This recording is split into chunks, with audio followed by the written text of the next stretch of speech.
Hello, welcome to this new episode of Rust Live Coding Session with the B team. This is episode 23. Today I want to try something different, a different format, because I didn't plan anything compared to the other times. So I think I'll just go through our backlog, the B backlog, and see if there are some issues I can do during the live stream. Today in the chat we have Alexander, we have Joshua, and we have Samuel. So basically the whole B team in the chat. I think this is also a good occasion maybe to ask us some questions about the B node. If you've been following the different channels, you know that the B node is going to be released very soon. There was supposed to be a testnet upgrade tomorrow, or today, or maybe tomorrow. It seems like it's happening tomorrow at the moment, but the B node will be joining this testnet upgrade, so the whole community will be able to finally use the B node as of today evening or tomorrow. I don't exactly know yet. Yeah, so if you have any questions regarding the B node, regarding the B team, regarding Rust or whatever, we have a lot of B members in the chat, so I guess they will be answering if there are some specific questions while I'm doing stuff. I actually pre-selected some issues just to not have to read all of the issues. I just went through them very quickly before the live, and I pre-selected some of them. But just to give you some background, we do have a weekly sprint, like a weekly scrum, very basic. So if you want to see what we are doing on a daily basis or on a weekly basis, you just go to the project tab on the B repository, and every week we have a new project, and there are all of the issues we are planning to work on. And you can see if they are to do, in progress, in review, or done. So most of what's in progress or in review at the moment is currently related to the testnet upgrade. So you can see some stuff related to multiple parents or dust mechanism protection, that kind of stuff. I see a question in the chat: what has to be done for core decide concerning B? That's a very nice question. The thing is that we are finishing Chrysalis Part 2 at the moment, and then as soon as this is done, we will switch to core decide implementation. Of course, this is very much different from what we have in Chrysalis Part 2. There are a lot of things that we can obviously keep that are just related to the node architecture, and there will be a lot of things that needs to be done. Regarding core decide, at the moment, most of the effort is on the Nectar release, which is the Goshimer release. And when this is done, we can safely transition basically from Go to Rust. But as far as the B team is concerned, we will be starting the implementation of core decide really soon. So basically just when Chrysalis Part 2 is done, and that's probably in like a month or something like that. Not giving you roadmap or timelines, but we are switching to core decide very soon, and we are very excited for that. Yeah, so I guess I can just start. So this will be quite random. There is no specific order I want to do things. There will not be a big task I will be working on across the stream. So just many little tasks probably. All right, so let's start something.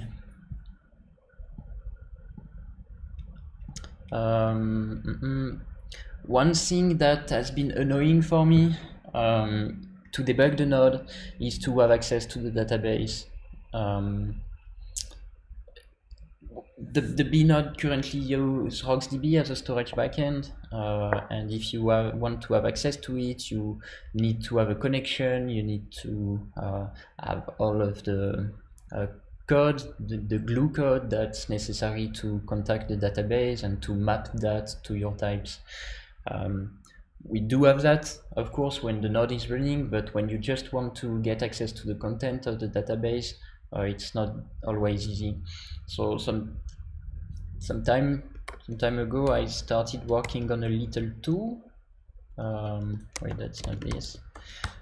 To have access to the database, but just as a CLI tool. So it works like that. For example. So this is still the B node that you can use as a CLI tool. So you have a lot of different tools. If you go to this repository, you have access to the tools. So you can generate ED25 addresses or private keys, that kind of stuff. You can create peer-to-peer identities. You can get information from a snapshot file, and there is this RocksDB tool that gives you access to the database without having to fully run the node and go through the API or something like that. So this is very handy when you want to get some precise data out of the storage. What I did at the moment, so this is the B node, then this is the tool you want to select, then the next parameter is the database you want to access, then the table you want to access in this database or column family in RocksDB, and then the action you want to do on this specific column family. So at the moment, I implemented stream on basically all of the column families. And it basically allows you to go through all of the key values of this. So this is nice to have access to whatever key values are inserted. So the one I'm trying at the moment is output ID to created output. And you will see all the key value pairs, a key being an output ID and the value being an actual output. So you can see all of the details of the output. So you can have, for example, the ED25 address where it's depositing an amount and the specific amount of this output. Now streaming is nice, but when you want to debug something specific, you want to have access to one key, so you want to fetch something. So I'm going to implement that now. I will not do that for basically all of the column families because that would be quite boring, so maybe I will just choose one or two and we'll see. Alright, so as you can see, I hope this is big enough. I can zoom if it's not. Yeah, maybe I'll zoom a bit. Alright, so you can see all of the column families, and for each column family you have the specific action you want to do. So you can see that I implemented stream for all of them because it's pretty straightforward. It's pretty much the same code for all of them. But the fetch is going to be different because you need to construct the key based on a string. So the code will be different for all of them. Alright, so let's do something for this one, for example, so fetch. So the way it's going to work, this is something I really like in the B framework, the storage pattern. So the way it's going to work, alright, I need to construct the key first. So let key, this is obviously an output ID.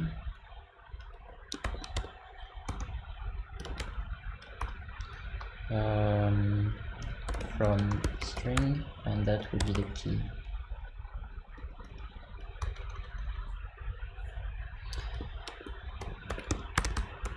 This is definitely something that can fail because the user is providing the string, so it can provide whatever he wants and then it could fail.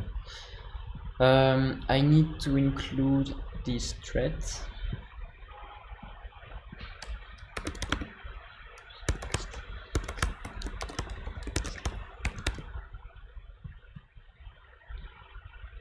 Alright, so I do unwrap for now, and obviously I will handle errors a bit better later, but at the moment I'm just going to unwrap, which means that in case of error it's going to panic. Alright, with this key I'm going to get the value, and the value will be a fetch action on the storage. A fetch with, this is something, as I said, I really like about the storage layer, this access pattern, and it's based on key value. So you have to specify that you want to fetch something, then you have to give the two types, the key type and the value type. So the key type is output ID and the value type is created output. Then you call fetch, you give the storage backend, and you give the key.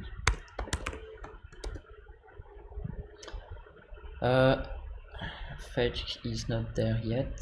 I need to include it somewhere. Where is this? There.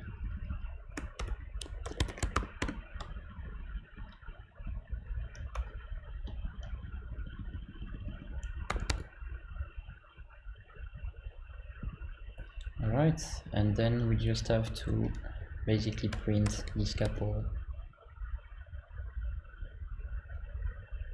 What is this?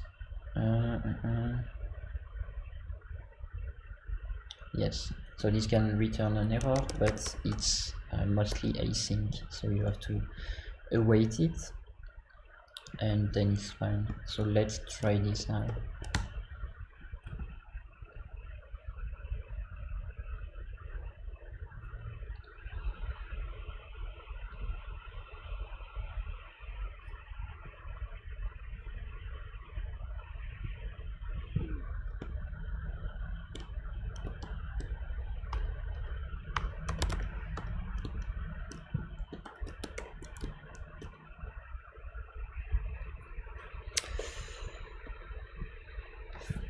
Yeah, it's a bit slow to link.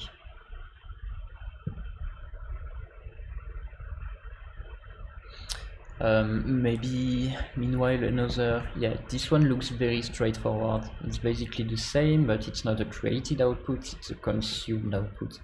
So yeah, I'm just basically going to copy paste that,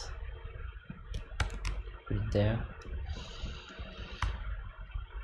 key, and we want a consumed output here.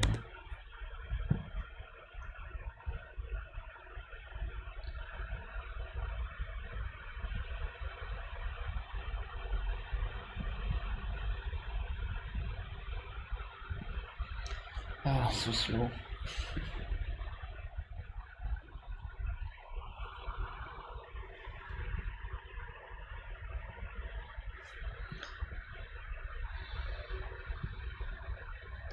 Alright, let's do another one in the meantime. This one is a bit different because it's only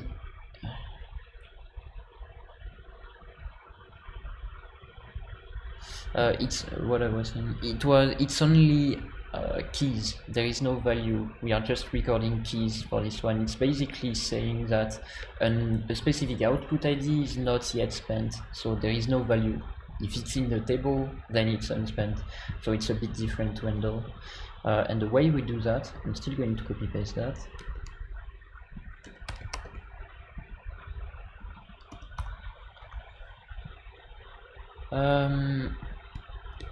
Alright, let's see. So I probably need to construct an unspent from that. I guess there is a way to do that and it should not fail. So I can just do unspent from output ID.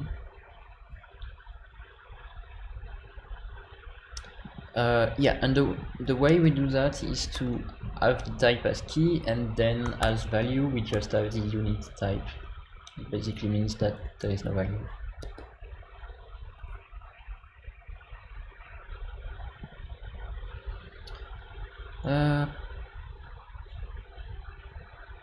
Alright.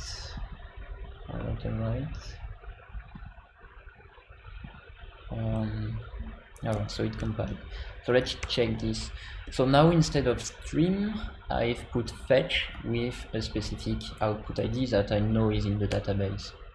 And now we get just a specific one. But I am having an OK sum. Alright, so maybe there are some more unwrap to do. All right, yeah, this returns the result of a sum, a result of an option. Result because this can fail for database reasons, and a sum because you don't really have the guarantee that what you are trying to fetch is actually in the database. I do care about the option because we should be able to tell none to the user if nothing is there, but I don't really care about the error here. So I'm going to unwrap for now, and I will enter the error a bit later, just so that I can remove this OK in front of all of this. The sum, I'm fine keeping it, but let's remove the OK.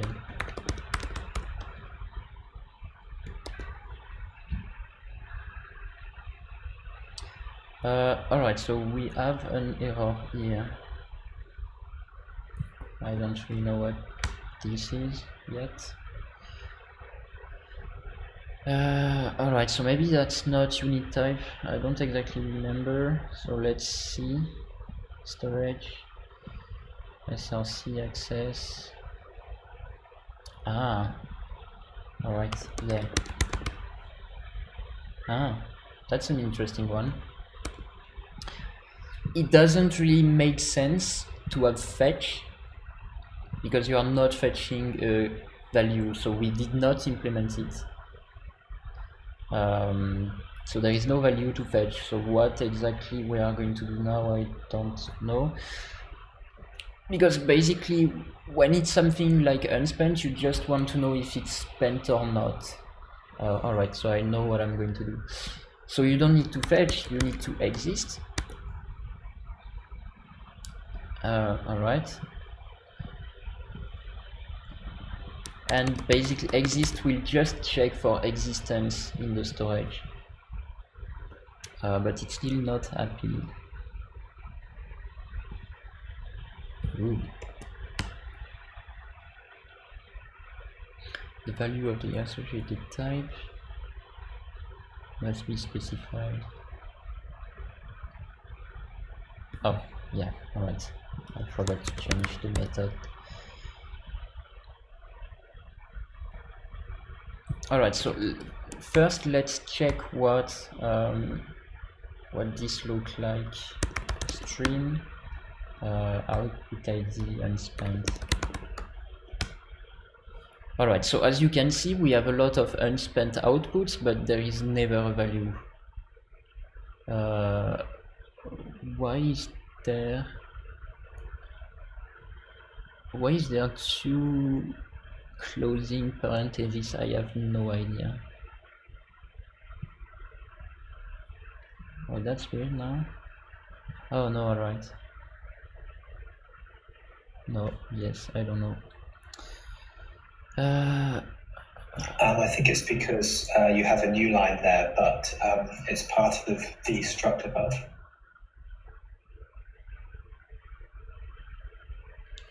What? Wait, wait, how much? 1, 2, 1, 2. So this is closed. Actually, no, I take it back. I think I've miscounted. Yeah, no, there is 2 on this line and there are 1 on this line and 2. So this is weird. Value, oh no, because there is 1. Wait. Oh, that's interesting. Alright, I'm just printing a parenthesis for some reason. Alright, so let's remove them. I don't know why it's there. Alright, I'll just do that and remove the parentheses everywhere. Yeah, and obviously the other parentheses are just the unit type itself. So what was I doing? So now I guess what I'm going to print with this exist is just a boolean or some boolean maybe. What does that return? Result bool. Alright, well I guess that's fine. Alright, let's compile that.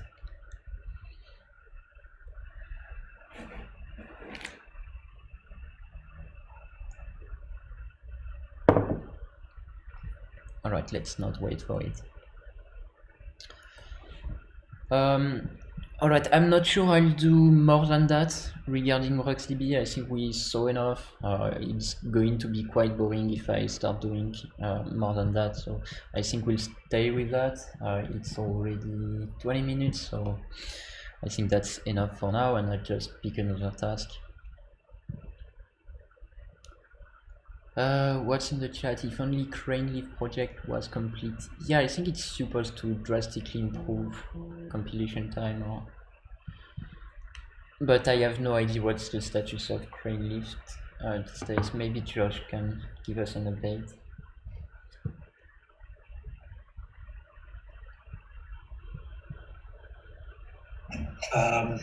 It's getting there. It can be used for running certain things now, I think, but probably not something like B quite yet. But to be honest, it doesn't do that many optimizations, so it's probably not too different to just compiling in debug mode at the current time. Yeah, I have no idea why I'm compiling in release mode, just because my my shell auto-completed it. There is no reason. I'll probably... Well, the thing is that if I compile in debug mode now, it's going to recompile the whole project. So I'll probably not do that. It would probably be even longer than just having to recompile a specific component in release mode. I don't know. Alright, so in the meantime, let's check what I want to do. Yeah, while I was checking the different issues for the live stream, and I knew I would have to maybe handle errors in this, I just had a look at what it looked like, and we are setting up the logger as part of the node building. I think it was done a long time ago with the assumption that that's the only thing we would do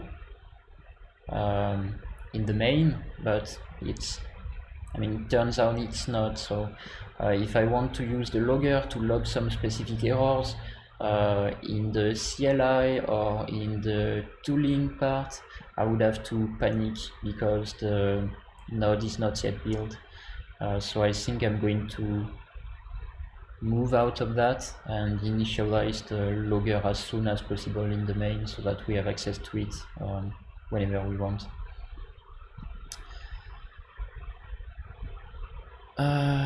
Alright, it's done. So let's see what it does. Let's take this one, for example, and fetch. Alright, so now the value is true, and let's modify it a little bit. So I put a 1 at the end, and oh, nice.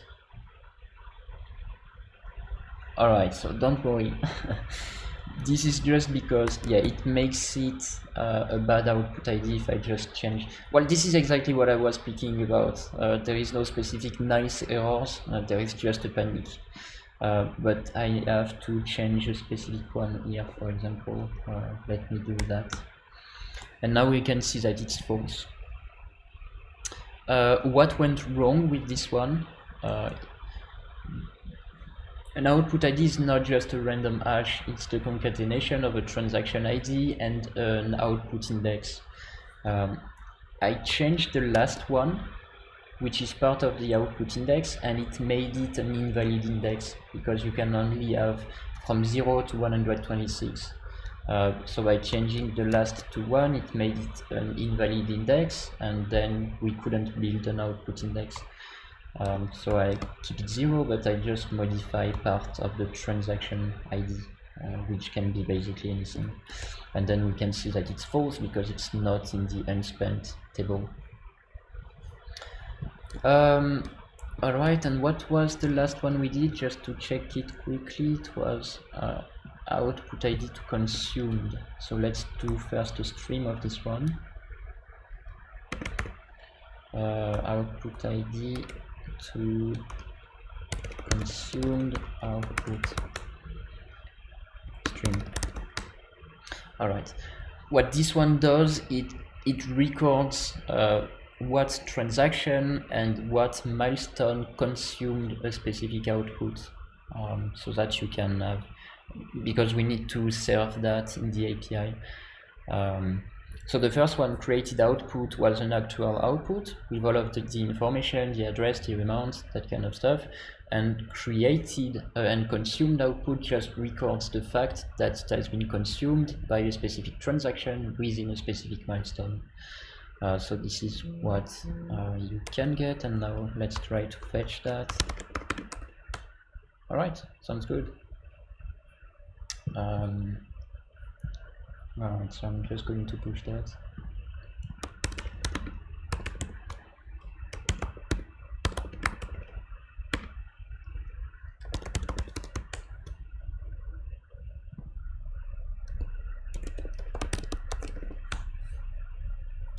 Ah, damn.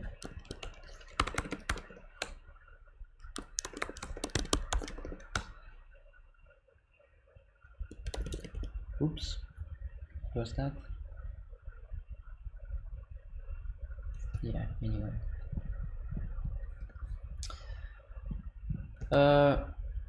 Alright. So let's do something else now. Let's do this thing we spoke about. So where is this? Lib? No. Yeah. Alright, so basically I want to remove this one, so that we have access to the logger even before having created the node. So basically this is the function we are interested in too.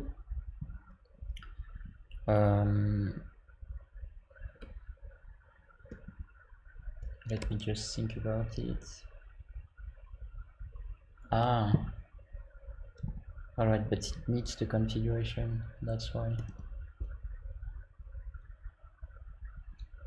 Alright, so we can only do it after having parsed the configuration, of course. Let me think about it. Alright, that doesn't sound like an issue. Alright, so let's do that. So config logger clone and wrap that we should probably handle.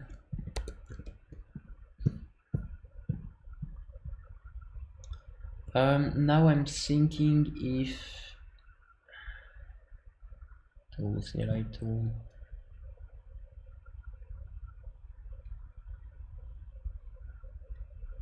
Alright, it's not as straightforward as I thought it would be,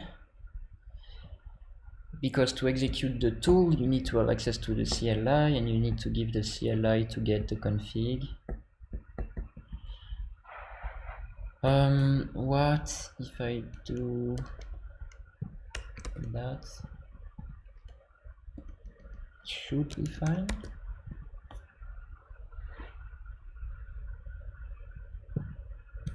I guess. Oops.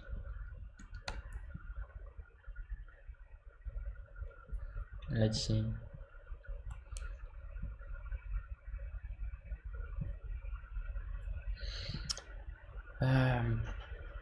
And now I basically want to make all of this return an error.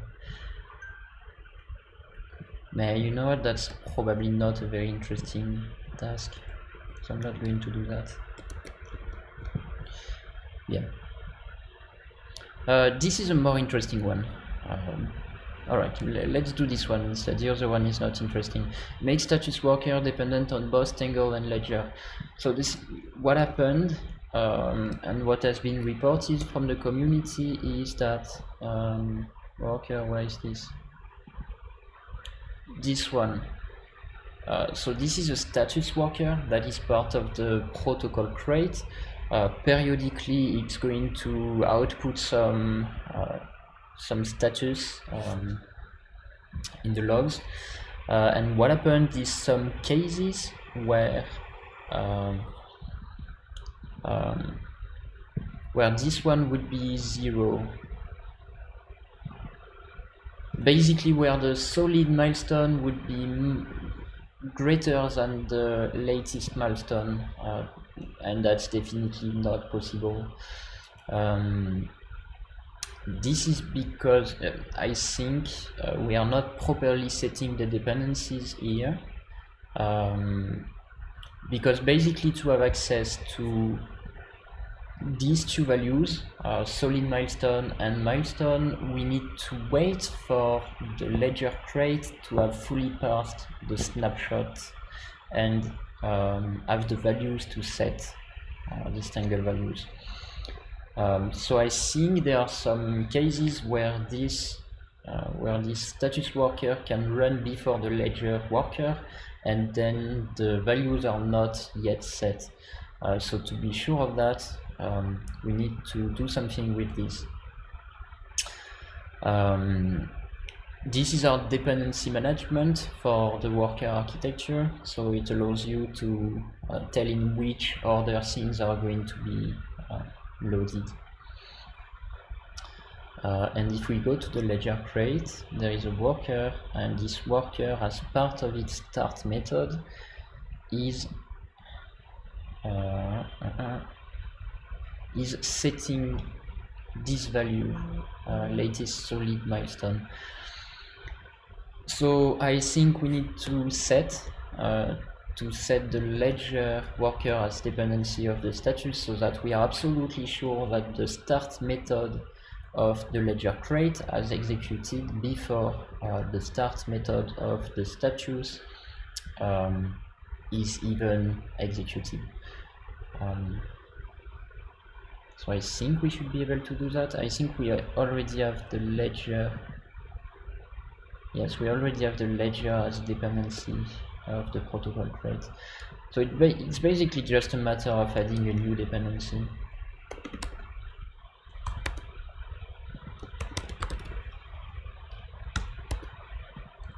Alright, and then use the ledger worker.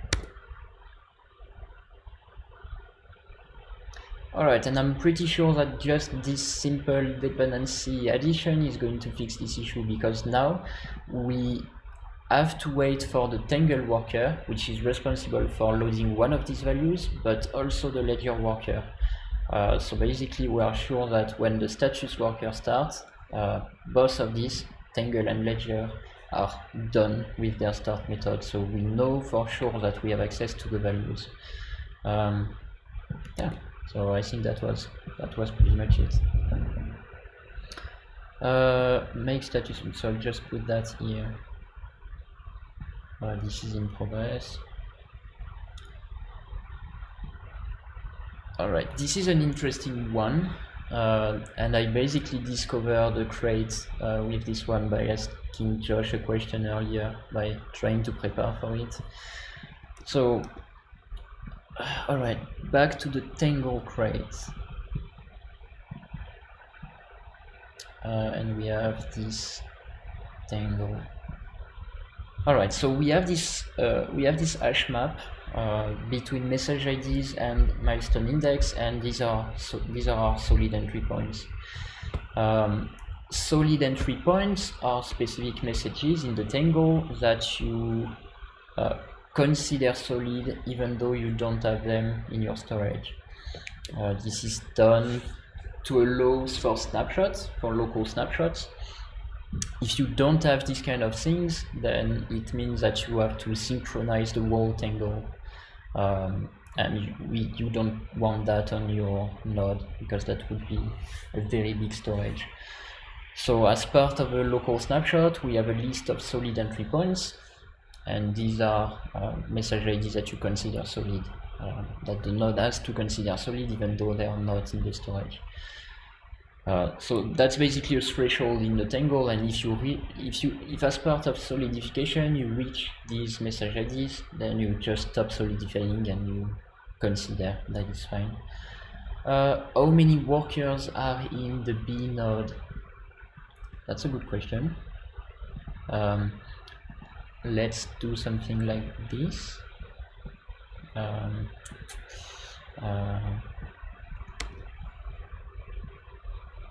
Church. It looks like we have 28 different workers these are just worker types and not necessarily instances, because you can have many instances of a single worker, but it looks like we have 28 different worker types across all of the crates. Yeah, that's a lot. Alright, so back to this one. We did that very early in the node development, and since then we have a new type to encode a solid entry point. We have this type which is just a wrapper around a message ID. We did that specifically for the storage, because the storage works with specific types. So we want to store solid entry points, but you can store them as simple message IDs, because message ID is already taken by the message IDs.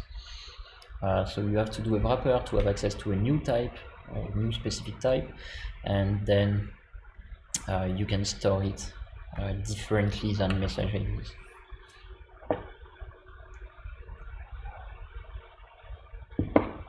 Alright, so we have had this type for quite some time, but we are still storing the solid entry points as as message IDs, sorry. So now I think it's nice if we can store them as solid entry points. So let's do that. And this is part of the message as well.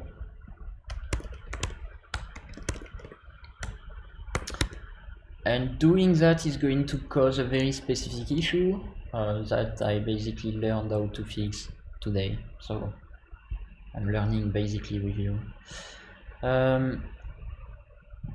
Alright, so solid entry point. Now it's probably going to cause a lot of issues that we are going to fix. Right. Alright, so get solid entry point index.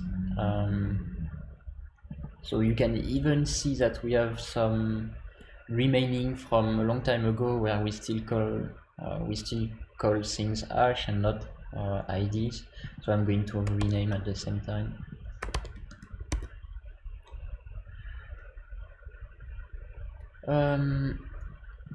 Alright, and basically, yeah, no, I'm going to call that solid entry point. So solid entry point, add solid accept.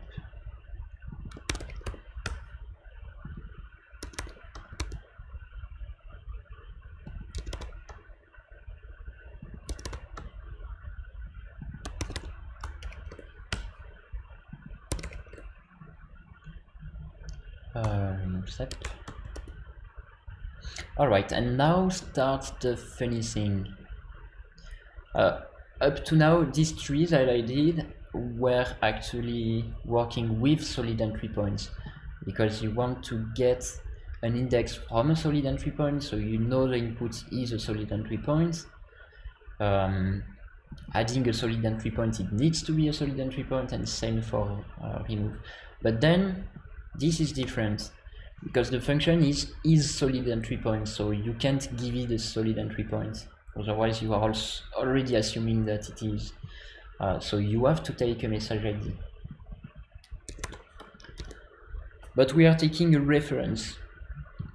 So the way to go would be to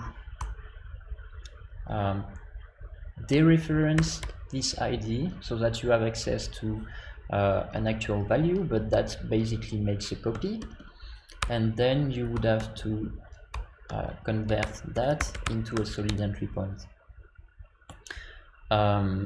if that even works, and that's supposed to work, and get a reference from that. So this is how you would do things. The syntax is a bit weird. It's also making a copy, so it's definitely not something we want in a very hot path, and it happens that this solid entry point is something that we have in a very hot path. So we don't want this to do a copy. Unfortunately, there is no safe way to do that in Rust.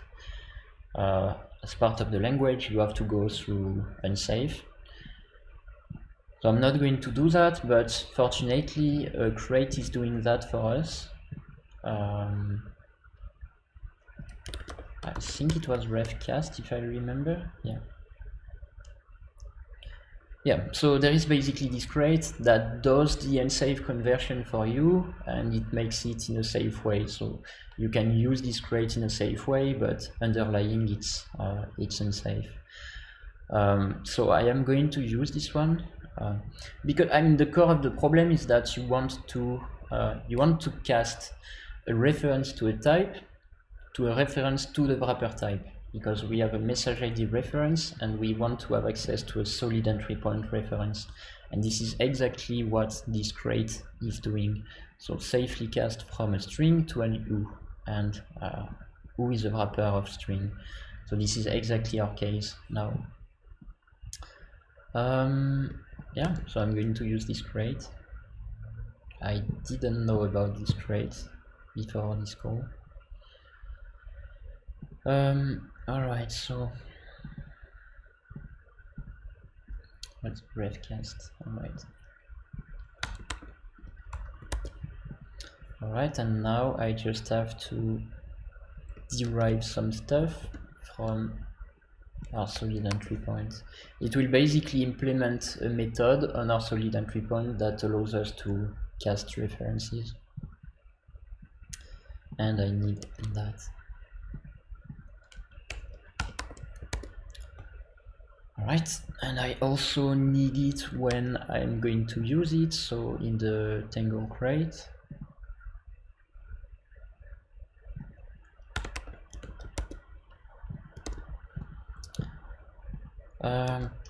Alright.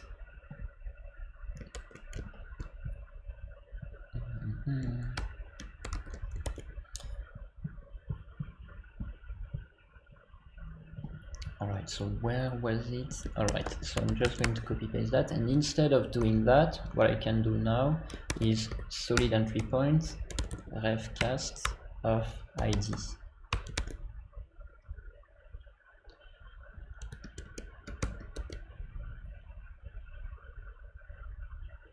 Alright, so previously we had this version that was doing a copy, and now we have this version that is not doing a copy, so it's definitely better this way.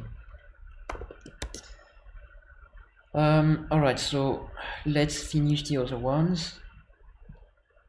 This one is fine. Well, I'm still going to rename hash to ID.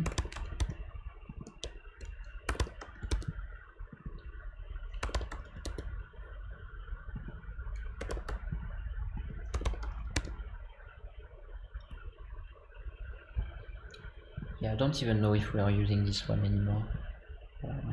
Maybe I should just remove it. Anyway. Alright, so what do we have here? So here it's the same. We are having a message ID and we want that, so I'm going to copy paste it. Alright, right here we just want to, we have to make a copy here because we are creating a new type.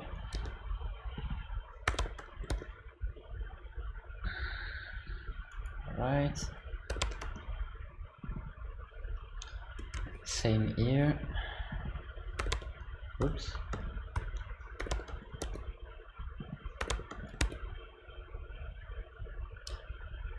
Alright, so what's up that? And I think we are good.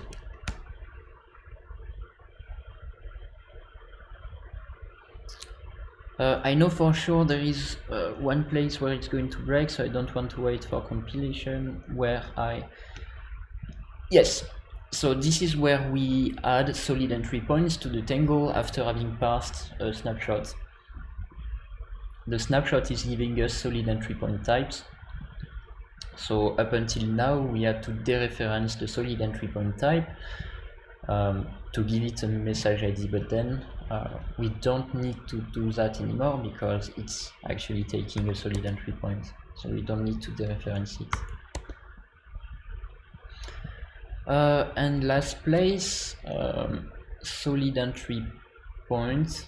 We were giving a null message ID for the Genesis transaction. There is two ways to do that. Either I do into to convert it to solid entry point, or I do a new method on solid entry point as well. Maybe it makes sense to do that. Yeah, I'm going to do that.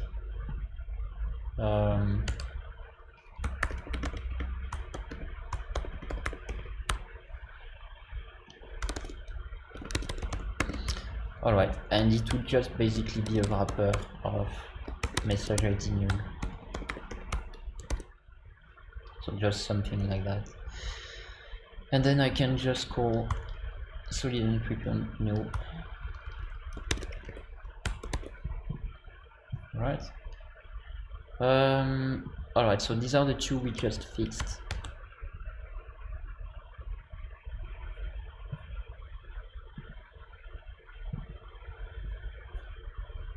Alright, looks good so far. And we have some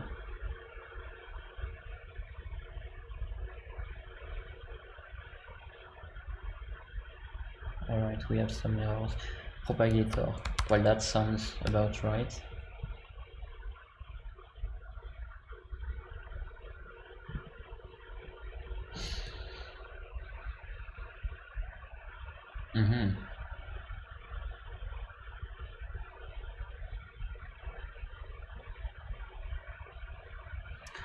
Alright, so now we have to assume that these are solid entry points. Maybe it's a bit weird, I don't know.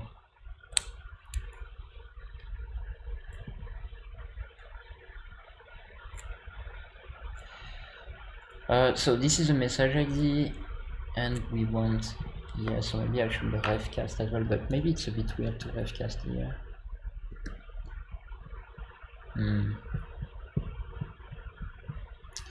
Where is this again?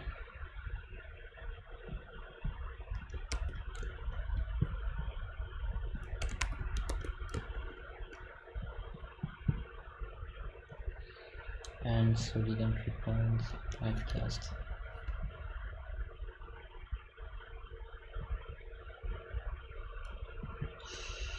Alright, so I need refcast as well in the protocol.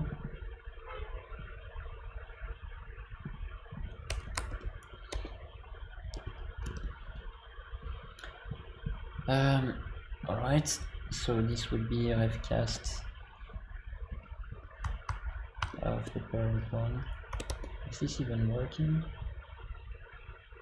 Yeah, I need the solid entry point.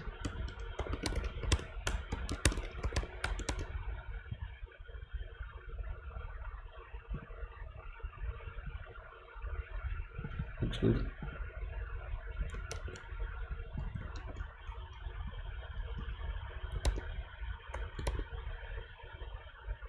Alright, that should do it. I am not particularly happy about that. Maybe it makes the API a bit weird. Because for the request we have to assume that it's a solid entry point, so maybe maybe this shouldn't take a solid entry point in the first place. I don't know, I'll have to think about it a bit more. But apart from that, it's working. Well, I hope you learned something about this refcast. I didn't know about that, and it's a very nice crate, so that's something. Alright, so now it's linking, we don't need to wait for that. Is there anything, what time is it? Alright, is there anything I can do in 10 minutes? Where is... so this was that. Remove logger, no. Make use of the Tango configuration. This is probably not very interesting. Let me think. Yeah, maybe I'll do this one instead. Yeah, I'll do this one. I'll start this one at least. Alright, so this will happen in the storage crate. So most of the time when we, for example, when we update the database schema, at the moment it's going to make nodes crash if you try to run a new version of the node software with a previous storage database. So either you remove your storage folder and then the panic would get away, or you notify the user that something is happening. At the moment there is a panic and it's very hard to understand what's the issue, because there would be somewhere a deserialization that would fail because a schema is different.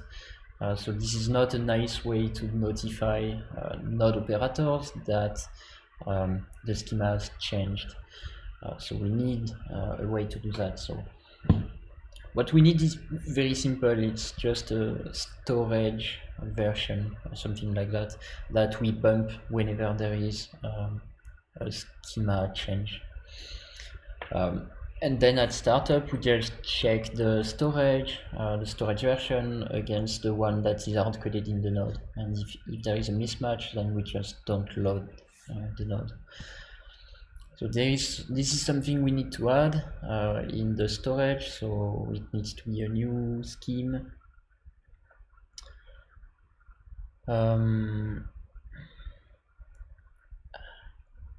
So this is something. There was something else we needed. I don't exactly remember. Let me think. Anyway, we'll do this now. So what we need to do is to create a new column family. Each column family is there to record key values. So what I want, I'm going to call it system, and it will just contain some system related stuff. At the moment I'm just going to have the version of the storage, but we can expect that we will have more values in the future. Create system. What did I put some more comments on that? No. Alright, so I'm going to create another column family.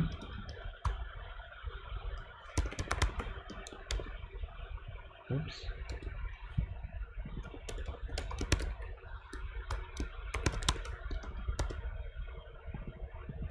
And I'm going to record it.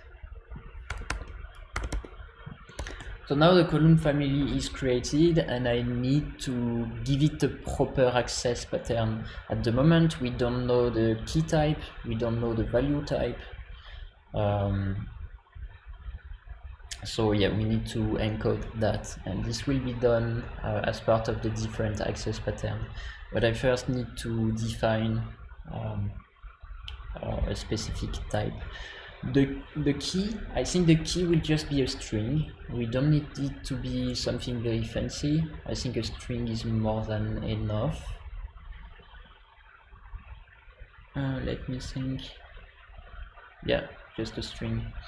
And the value, we can expect it to change over time. So I think I'm just going to go for any enum that I'm going to create, and that could contain different things. At the moment we'll just have a version in it, but in the future we can have different things.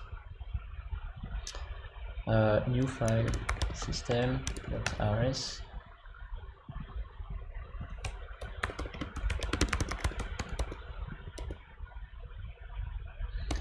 Alright, so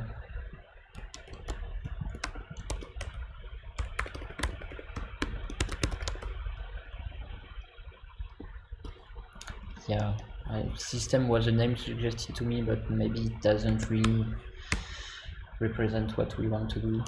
Anyway, we'll change that later.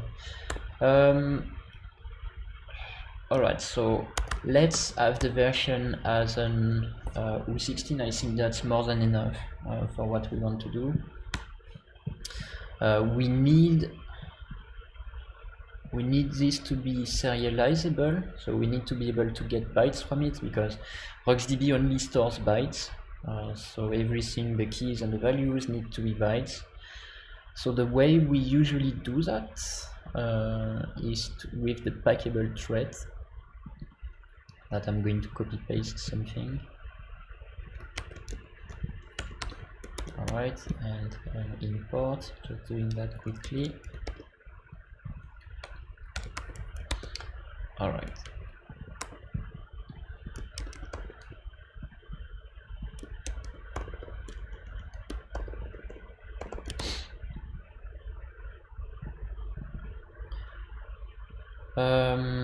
For now, let's just say that it will be this one. Alright, so basically this packable thread is a nice thread that helps you serializing and deserializing types to and from bytes. So it comes with 3 methods that you have to implement: packed len, pack, and unpack.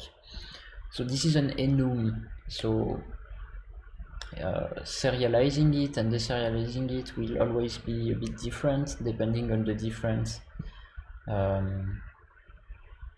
types that it contains. So basically I'm going to match self. If it's version, then I'm going to serialize the inner type, and the inner type is a U16, and it automatically has already a packable thread implemented. So then I can just do version.packlen.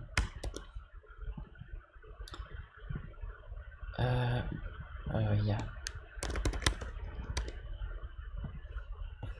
And I'll basically do something very similar with this pack, and instead of pack I'll do that, and it needs to have access to the writer.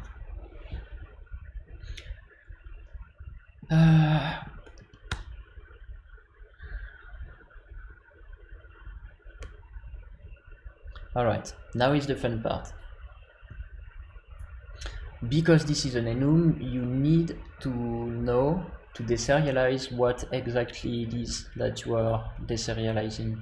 So basically we'll have to add a version byte to this thing, otherwise you don't have any clue what the bytes are representing. So for example, if I go to something that, I don't know,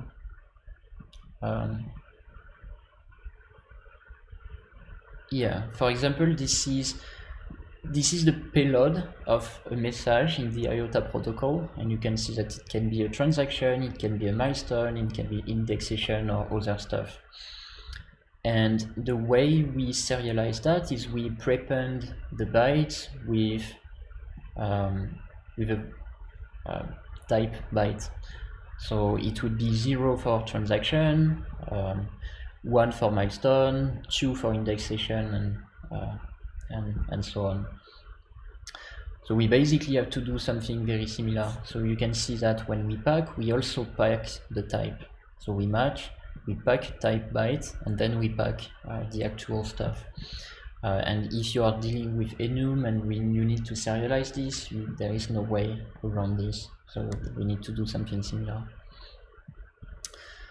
Alright, so I basically need, so the packed len would be, I don't expect to have more than 256 different kind of system variables, so U8 would be more than enough. So I am serializing a 0. Alright, and I'll do the same here.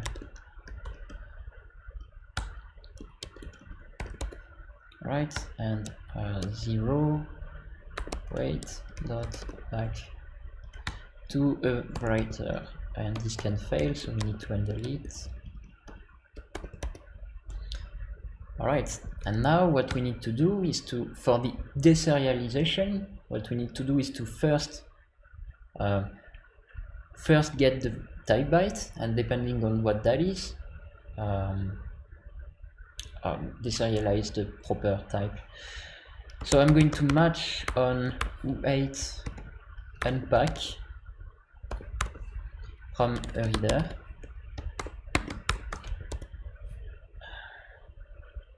Alright, so I unpack a weight, and depending on the value of it, I'm going to do something. If it's 0, then I know that I have to unpack U16,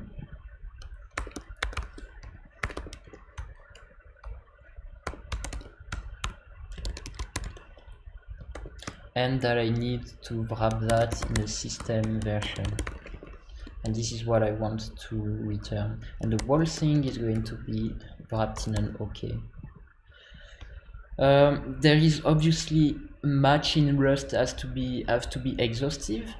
So it means that it's complaining at the moment that we are not completely matching the whole pattern. So I'm matching 0, but it doesn't know what to do if it's not a 0. At the moment, just to please it, I'm going to panic. Unhandled system type. But obviously we don't want to panic, we just want to handle the error. But I see that it's already late, so I'm not going to do it now. Alright, I spoke a lot and I didn't do much. I hope it's fine. But this is basically what we do when we want to have a new type and that we want it to be compatible with a KB storage that only deals with byte. You have to go through this whole pattern. So yeah, I really thought I would do much, but I ended up speaking a lot. So I hope you learned some stuff and I hope it was fine. Maybe if you have some questions, I'll stay a bit more, like 2 minutes more. So yeah, feel free to ask questions if you have.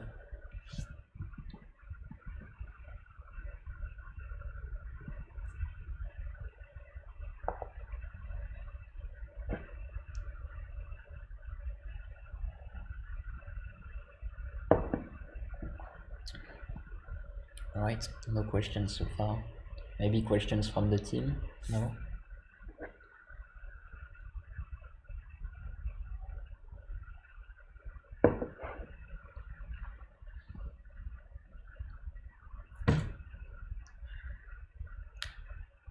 Alright, I guess it was clear then.